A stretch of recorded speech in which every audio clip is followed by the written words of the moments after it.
Cinema అంటే glamour, hero అంటే 6 అడుగుల అందగాడు. ఇవి ఒకప్పటి మాటలు. ఒక సామాన్యుడు కూడా సూపర్ స్టార్ కాగలడని, నలుపులోనూ నలుపు కంటే వేగంగా ప్రకాశించే మెరుపు ఉంటుందని నిరూపించిన వ్యక్తి ధనుష్. ఆయన సినీ ప్రస్థానానికి నేటితో 25 ఏళ్లు. తమిళ తంబీలకు ఆయన ఇళయ తిలకం, తెలుగు ప్రేక్షకులకు పక్కింటి కుర్రాడు, ఉత్తరాది వారికి రాంజన, హాలీవుడ్ ప్రేక్షకులకు ద గ్రే మ్యాన్. 2002 మే 10న తుల్లువదో ఇలమై సినిమాతో ధనుష్ కెరీర్ మొదలైంది. కానీ ఆ ఆరంభం అంత సులభంగా ఏమీ జరగలేదు. నటుడిగా పరిచయమైనప్పుడు ఆయన రూపంపై ఎన్నో విమర్శలు వచ్చాయి. ఒక హీరోకి ఉండాల్సిన లక్షణాలు లేవని ఎగతాళి చేసినోళ్లే నేడు Dhanush is one of the best actors in India అని కొనియాడుతున్నాయి. ఆ విమర్శలే ఆయన విజయానికి ఇంధనంగా మారాయి.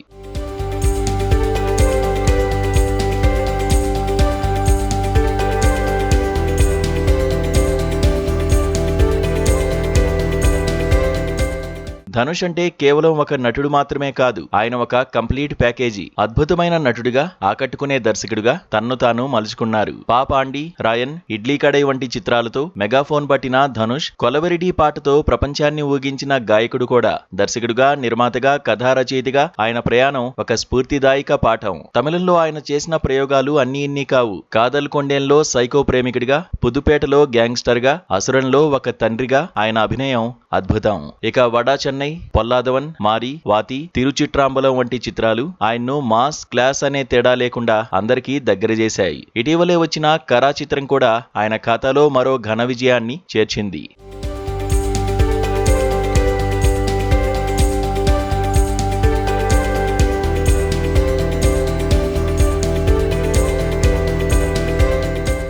ఈ 25 ఏళ్ల కెరీర్లో ధనుష్ ఏకంగా 4 జాతీయ అవార్డులను అందుకున్నారు. ఇది ఒక నటుడికి దక్కే అత్యున్నత గౌరవం. ఆయన స్క్రీన్ మీద కనిపిస్తే మన ఇంట్లో మనిషిని చూస్తున్నట్టే ఉంటుంది. అదే ఆయన్ని అమితంగా ఆరాధించేలా చేసింది. సామాన్యుడి పోరాటం, మధ్యతరగతి కుర్రాడి ఆశయాలు ఆయన పాత్రల్లో ప్రతిబింబిస్తాయి. పరిశ్రమలోకి అడుగుపెట్టి 25 ఏళ్లు పూర్తి చేసుకుంటున్న ఈ సందర్భం కేవలం ఒక వార్షికోత్సవం మాత్రమే కాదు, పట్టుదల ఉంటే ఆకాశమే హద్దు అని నిరూపించిన ఒక వ్యక్తి సాధించిన విజయోత్సవం.